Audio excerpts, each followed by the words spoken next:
Welcome, listeners, to Wicked Darkness, a podcast hosted by Sue Pitt. We're a local paranormal group from Racine, Wisconsin that explores haunted homes, businesses, and all things that go bump in the night here in Southeast Wisconsin and the Midwest. We'd like to discuss places we have investigated, hauntings from around the world, I almost had it. True crimes, cryptids, and more. I'm Kathy, your host, and I'm the leader of this band of ragtag individuals. And tonight we're joined by Heather and Kevin. Hello. Hey, guys. Howdy. If you're just joining us, welcome. We start off this new year by continuing our discussion of haunted locations around the world. And we will be discussing the legend of the Banshee and legendary castles of Ireland. The Legends of the Banshee.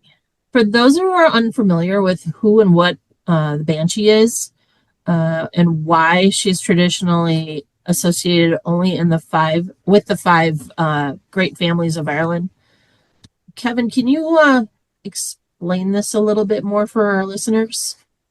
Sure. So a banshee in Irish folklore is a female spirit or fairy woman who heralds the death of a family member with her piercing or mournful wails, shrieks, or keening, often appearing as an old hag or beautiful woman in white, tied to Gaelic families as a supernatural messenger of death.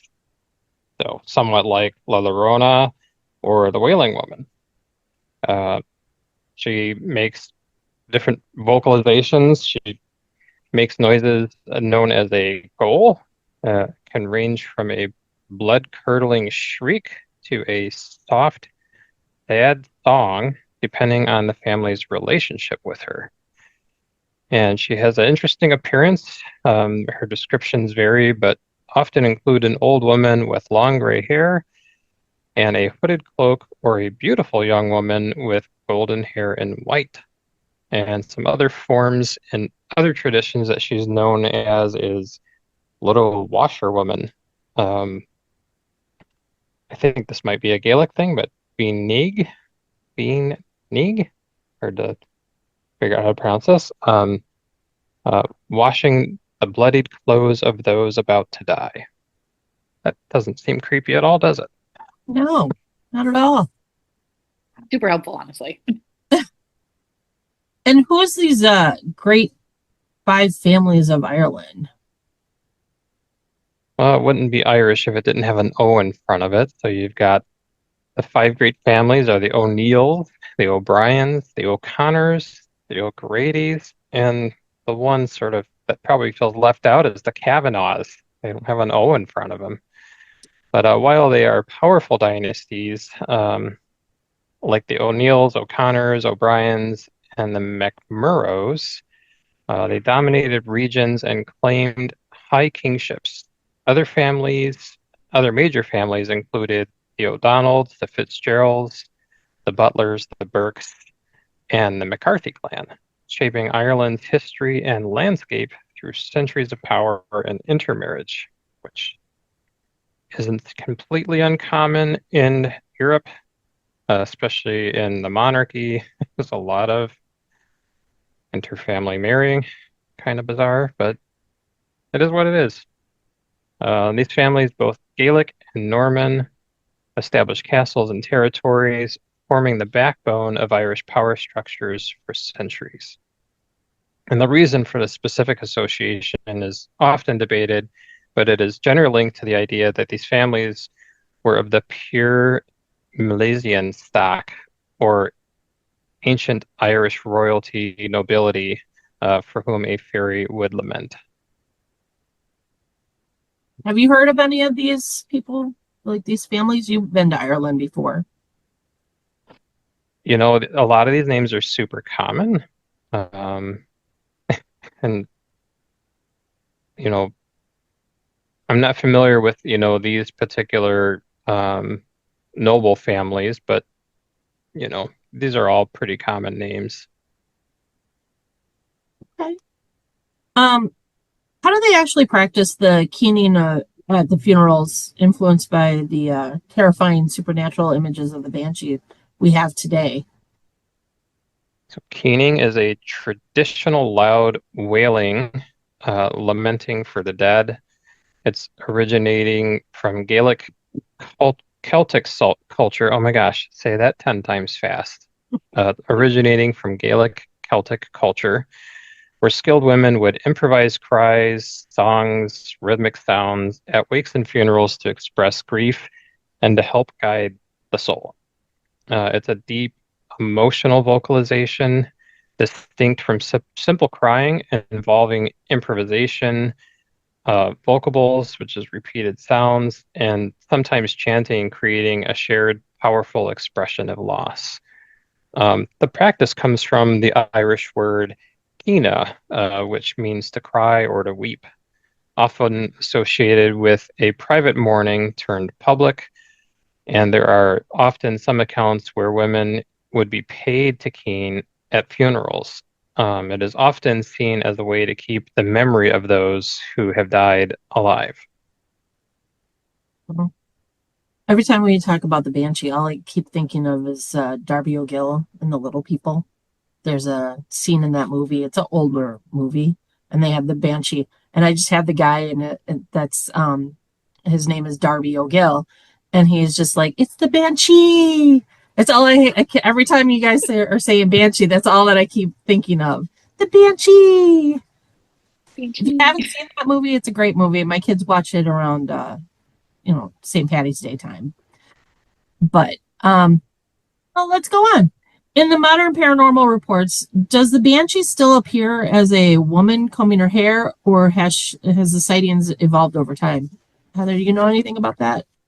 Yeah, so upon all my research, some of like the most recent ones in June of 2014, a witness reported a terrifying shrill scream that seemed to be approaching them in the middle of the night. The witness observed a woman standing outside with her head back screaming, which caused physical irritation to their ears. They called the police, and who, upon arriving at the scene, later suggested it may have been a banshee, and a death in the witness's family occurred shortly after. And then in recent decades, interviews with residents across Ireland have reviewed numerous encounters within the last 50 years, suggesting the figure still walks among us in modern settings. And then there's a really famous retelling of it. It's called Brady's Story of West Clare. It was a report that was gathered between 2019 and 2021, describing a terrifying high-pitched scream in the field next to a home, prompting witnesses to immediately run inside, lock the doors, and stay in until morning. So, not so much physical appearance of any type of like cloaked figures, but definitely the screaming, and then the death followed shortly thereafter. Yeah, it would be kind of terrifying to hear, especially like right outside your house or something like that. Um, Yeah. And that's why I thought of like La Llorona, because that was kind of like the thing that we had talked about earlier was when Renee had mentioned like it's like if you hear her far away, she's actually really close, or if she's, she seems close, she's actually further away. And like it was like kind of thought to believe she would like harm someone if she came closer to them. And so it's kind of similar to that, except for maybe like not so much harm to the person who hears it, but more like a warning, I guess. right. Well, yeah, because it seems like she's not harming people. It's just like a notification of something that is about to happen, or something happened, something like that. But um we also were talking about Ireland, and in Ireland there's a bunch of castles that people have heard of and everything. There's these strongholds that are quite haunted. One of them being the Lep Castle, which is about 2 miles, or in their terms, 3 kilometers from the Irish town of Roscrea. And you can still find Lep Castle. The history of Lep Castle is a bloody one, even before the castle was even built. The two brothers, we go back to the families that Kevin, you were talking about. Um, the two brothers of the O'Banion clan challenged each other for the leadership of their clan, which, that happens all the time. Who's going to take over, big brother, little brother, you broke my GI Joe type thing. um, they were, to leap off the rock where the castle was built. The surviving brother would claim the leadership as well as the new castle, and this would happen around 1250. I mean, these things go back. Surprisingly, we can barely make roads nowadays to last like 3 months, and then we got potholes. But these people were able to build castles back in the 1200s, 1100s, and they're still standing today. And this castle in particular was named. Now, this is also Gaelic too, so I am not good at Gaelic at all. Liam U Banyan, or Lep for the Banyans. Leap. I'm sorry. Leap for the Banyans. The O'Banyans were powerful in that area, but were, like the subject of even more powerful clans. Carroll clans liked the castle, so they simply took it from the O'Banyans, and the O'Carrolls managed to keep it until 1649. So that went through a lot of families in the O'Carroll side. When the castle passed to the Darby family by marriage, but the O'Carrolls had to defend the castle against other people that were during their reign. In 1513, Gerald Fitzgerald, yeah, that is original. Gerald Fitzgerald, the Earl of Kildare, tried to seize the castle without success. He tried again 3 years later because, he's just not giving up on this castle. During this attempt, part of the castle was ruined. Yeah, it can't be mine, so I'm going to wreck it for you so you don't have it the way you want it. So that's just a small history of that castle. The Lep Castle has burned and practically destroyed in 1922, as recently as 1922, by the Irish civilians, because the castle was in English hands. And as we know in history, England still is a part of Ireland, and they still, fight back and forth because they want to be free, and only part of the country is not involved with England. They are by themselves, and so they've been fighting over that forever. So in 1922, it was still in English hands. The Darbys left the castle because of this, and it remained in the ruins until a musician, Sean Ryan, and his wife Anne bought it in 1991. I don't know who Sean Ryan is, but he rebuilt the castle based on the pictures from before it was destroyed. And the Ryans have seen many spirits over time, but fortunately never laid eyes on the elemental. They live in harmony with many of the spirits in the castle, but there's that elemental. And so Lep Castle is often called the most haunted castle, and a lot of people have heard of it around the world. But Heather, can you describe the elemental and why it feels different from the standard ghosts that the Ryans are dealing with? Yeah, so the elemental is known as a dark, ancient entity. The entity has never been human. Before the castle was even built, the land belonged to druids.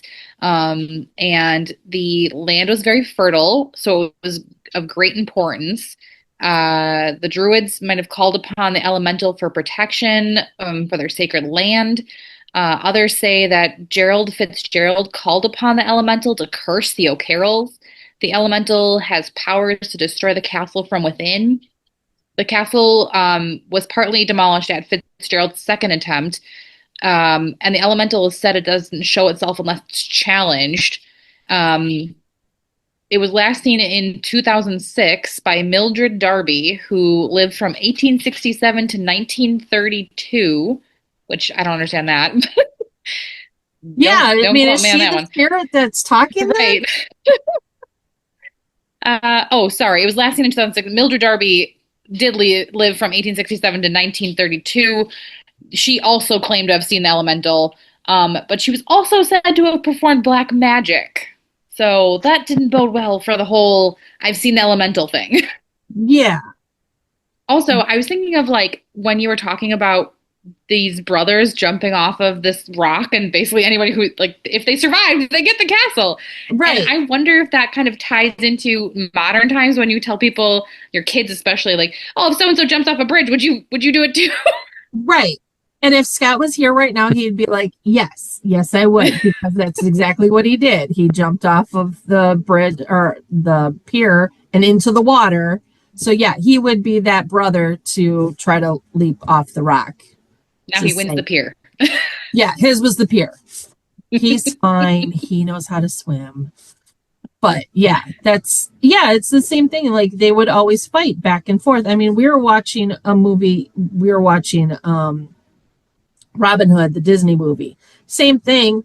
Richard goes off, he's the king. He goes off to battle, and little brother, Prince John, is still behind. And he's like, this is all mine because my brother's not here. Well, the brother comes back and puts little brother in his place. Nope, it's still my castle, still my kingdom. Same concept. It's just Disney portion, but Yeah. Well, along yeah, with the elemental, though, there's like this whole oubliette slash priest hole thing. So Kathy, do you want to talk a little bit more about that? Like how yeah. interesting that is for the So castle itself? it's like pits or hiding holes where the Catholic priests were hidden to avoid persecution.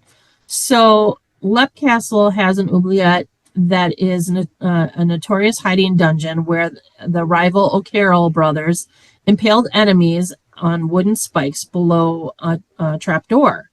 And a Yikes. leading, oh, go ahead. No, I was just saying, yikes. Oh my God. Like, can you just like just getting pushed into a hole and oh, there's spikes at the bottom. Now you're dead. Yeah, and I think of Goonies on that one. There's a part where they come down and there's the trap and they fall in and there's these spikes. Well, anyway, it leads to agonizing death, as you can imagine. And there's hundreds of skulls discovered.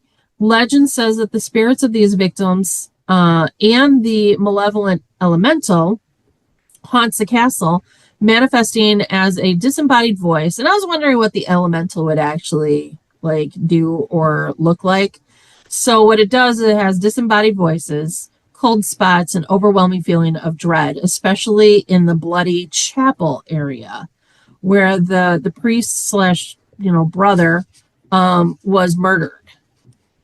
Mm. So they don't really actually say what the elemental actually looks like though, which is interesting.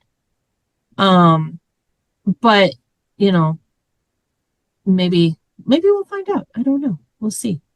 Um, so with that, Kevin, what does the Cromwellian War and how does that shape in Ireland's history?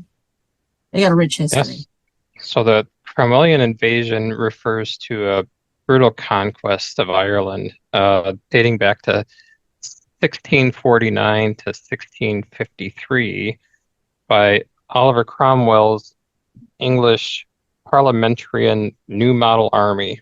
We say that 10 times fast too, right? But Right? part of the Wars of the Three Kingdoms is what it was. And it was aimed at crushing Catholic royalist resistance after the English Civil War, resulting in massacres in Drogheda, Wexford, and there was widespread famine, a lot of land confiscation, and mass transportation of Irish people, uh, leaving a legacy of a lot of deep resentment. The War of the Three Kingdoms was a series of conflicts fought between 1639 and 1653, and the kingdoms of England, Scotland, and Ireland were involved, and then separate entities and a personal union under Charles the First.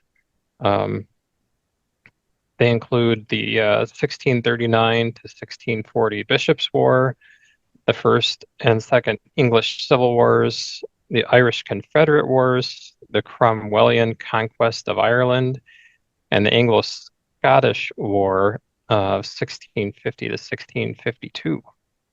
They resulted in the execution of Charles I, the abolition of monarchy, and founding of the Commonwealth of England, a unitary state which controlled the British Isles until the Stuart Restoration in 1660. So a lot of war. In a Yeah, short period of time. right. Yeah. On a little island. I mean, that's Island literally small enough to fit inside of the state of Wisconsin. It's not, you look at it on the map and it's really not that big. It's wow. pretty small.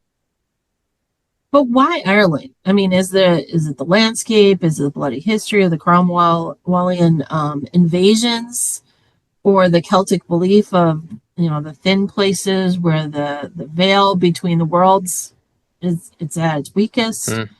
I mean, why all this? Is it because there's all this death? It, it's weird. I mean, I don't There's got understand to be it. something going on. I mean, I I'm a little bit of a history nerd, so I really like the idea that like the druids kind of like called upon this elemental to kind of protect it, and maybe that's what kind of sparked all this war and conflict. Like if it's really as evil as it says it is, you know, is it Right. influencing these people to do horrible things and start these wars and continue to keep starting wars and like conflict continuously? Well, and yeah, and on top of that, how many times do kingdoms fight with other kingdoms because they want that land and they want whatever is on that land? It's who has the biggest army, and I'm conquering it all, and all that stuff. Um, but like you said, is it somebody brought in that elemental to protect everything? I mean, I can understand the ghosts because of all the death that's happened, and even not just the death, but all the emotions and everything that happened. Like it's all kind of like sunken into the ground. It's soaked with all this, going on around it. It's kind of like here when you go to like Gettysburg, it's just soaked in the soil. Ireland's the same thing. They've got so many wars going on in such a short time. And back then there's not as many people as there are now. So you think about it, they're almost like pretty much like are trying to wipe them out completely. And, Yeah. England and Ireland have always gone at it, and we need to take over. I mean, all the way up until like the 1970s, where the IRA was going after the monarch, in the English monarch, and took out Lord Mountbatten while he was fishing with his family to make a point. We want to be by ourselves. We want Ireland to be ours. So, I mean, this has been going on for centuries. So, I mean, I can understand a little bit of why it's the way it is and what they're experiencing there. Why that castle in general, I don't know. I mean, there are other castles. Um, there's the Dunluce Castle, which is in Northern Ireland, famous for its resident Banshee. The Maeve Roa, linked to the castle's powerful families, along with the stories of the ghostly woman and the cries of the people falling into the sea, merging families' tragedy with the Banshee's warnings. There's the Bunratty Castle, which is in County Clare. Features the Bunratty Banshee, believed to be to be the spirit of a drowned servant girl whose moans signal death, which is kind of what we were talking about, where it's like a warning. It's not doing anything to you; it's just warning of something. Yeah. Fitting the Banshee role, but tied to the castle's specific history.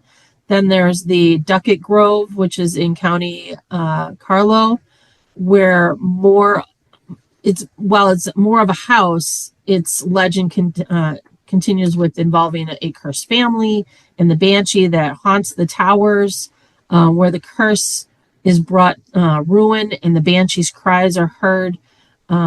Blending family is misfortune with, specific and special warnings. I mean, this is all tied in, and like, why Ireland? Well, we got all this going on in all these different castles and throughout the countryside. It's just the entire thing is like soaked. And then you put like World War I in there, World War II in there, and all that stuff, and all those recent ones. I mean, we're only talking about wars in the 1600s, but it still continued on because Ireland is still here today. So from the basically dawn of time to now, that's a lot of death. That's a lot of misery. I'm sure they've had happy times. They still have happy times, but I don't know. What do you guys think? Anything on that one?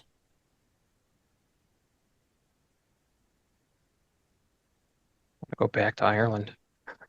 You do want to go back to Ireland. I don't blame you. I was looking at Bunready Castle's pictures, and I'm like, I swear I've been there. But the one thing with Ireland and Wales and Scotland, like there's just hundreds, if not thousands, of castles. So it's like, I think after a while they just start to look the same. But I'm looking at this, and it's like, I swear I've been like there. an episode of Oprah, like you get a castle and you get a castle. Yeah, because I mean, everybody gets castle. Where you can go and buy a castle, like it's like a house. Careful what you wish for. I mean, some of them are really nice, but some of them are just like ruins, and you're like, oh, there's a quarter of a wall here. Like, this isn't a castle anymore. It's rubble. You're now the lord of this little. It's the indoor-outdoor space, okay? Yeah. You put up a nice curtain. It'll be fine. Yeah. It really just makes it. It's for the outdoor lover. Yes, that is for sure. Don't mind all the rocks too, Right, exactly, and the wailing that's coming from the tower. Don't mind that over there. It's really ambiance at this point. Yeah, and I went. It's fine. I went to several castles in, those different countries. Ireland and Wales and Scotland, and I tell you, I didn't really feel a ton in any of those places. But I think, well, I think we did a podcast on Kilmaingold a while back. That's a prison in Ireland. It's in Dublin, and they carried out even public executions there until I think it was the 1900s. Catherine, you talked about the 70s when they were still having issues. But now it's a tourist attraction, and that place has the creepiest vibe out of any place I had been over there. So not to get off topic, but I mean, it's definitely it's got a very rich, dark history for sure. Yeah, it really does. And like I said, I'm not a tremendous sensitive by any means, but that place just gives you a very grim feeling. Maybe it's because it's a prison and the bars and the doors and the enclosed spaces all still there, and it's just this fortress, if you will, when you're in the middle of it. But even out in the courtyard where they had the firing squad area when they were using rifles to execute people, it's just like, wow, like there's just something that feels really bad. It just feels terrible. So, but I do want to go back. Yeah. Never been there. It's on a bucket list. One of many bucket lists that I've got going on, but it's still there. Stupid paranormal tour. Well, Scott and I were talking about going there when we were getting married, but we had kids, so that wasn't in the cards at the time. He was like, but now the kids are all grown up. I go, are you saying that we could go and actually renew our vows? And he's like, yeah. I'm like, Ireland, all right, let's do that. It's probably not going to happen. We're hitting our 20th this year. It's probably not going to happen this year, but maybe the 25th, because we got way too much stuff going on this year. So, I mean, Ireland could be in the mix there. Make them kids start paying some dues, put it in a little Ireland fund, and Right, right. I mean, they're like, oh, can we come along? Yeah, but you were going to pay your own way because You, you're through all adults FaceTime, now. yeah, that's how you come Right. Right. along. Yeah, I'm like, whatever you got to The do to hotel make. has excellent cell phone reception. Yeah, exactly. And here's the fountain. Yeah. Here's Right. the check-in desk. It's like you're Yeah, here I with mean, me. you can come along. We can FaceTime. It's okay. It works. But yeah.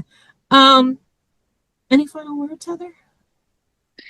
So, if you're interested in learning more about the legend of the Banshee, Lep Castle, or any other places we have discussed, you can find links in the show notes below. Ooh. Nice.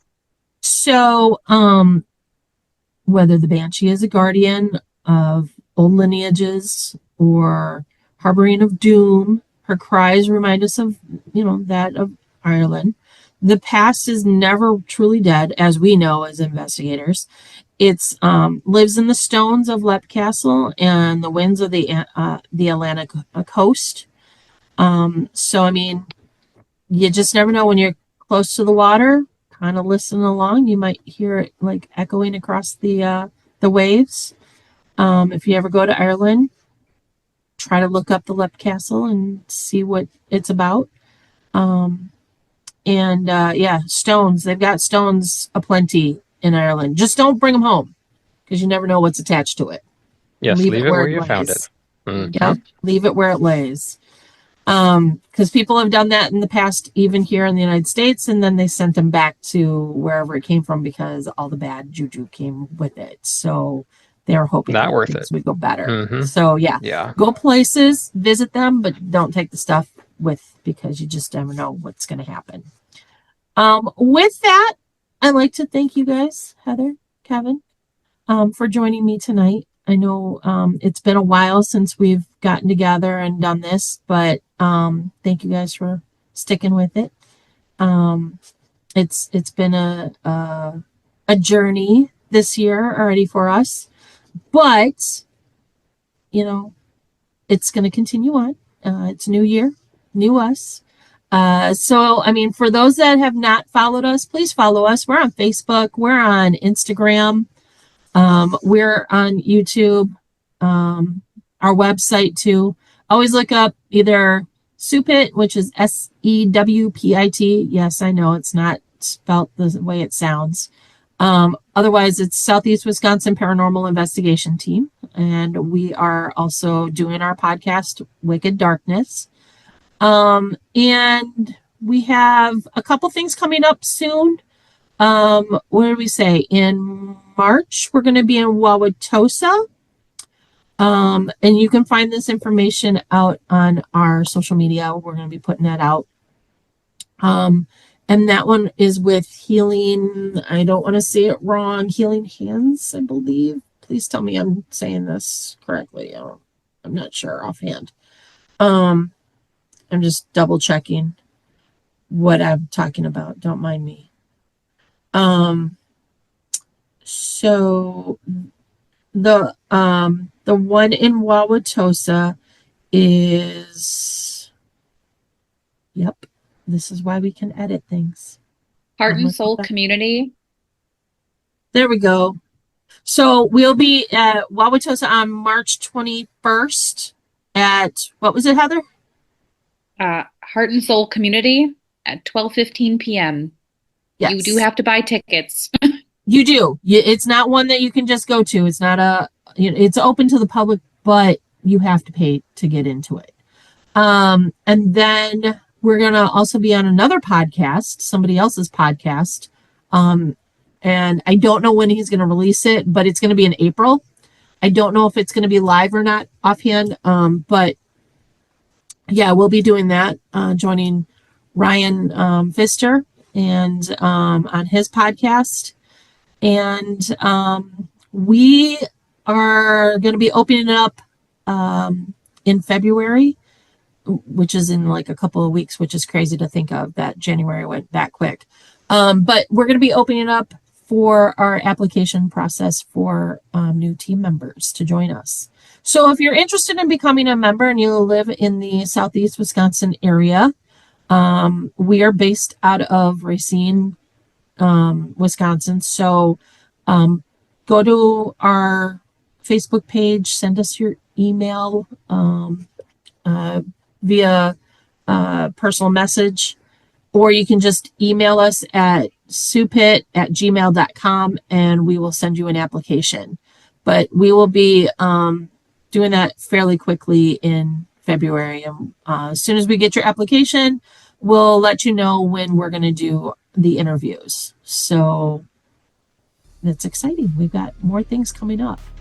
And possible investigations that are going to be coming up too. So we got a lot going on for the team already in 2026. So stay tuned. Thank you for listening to us and listening to me babbling on right now. Yeah. Anybody Got to else get the word out there. We are not that scary. It says wicked darkness with Supit, but it's not that bad in the dark. Promise you. So, for our skeptics, keep us grounded. For our believers, keep believing. I'm Kathy. Have a good night. Good night. Bye. So spooky.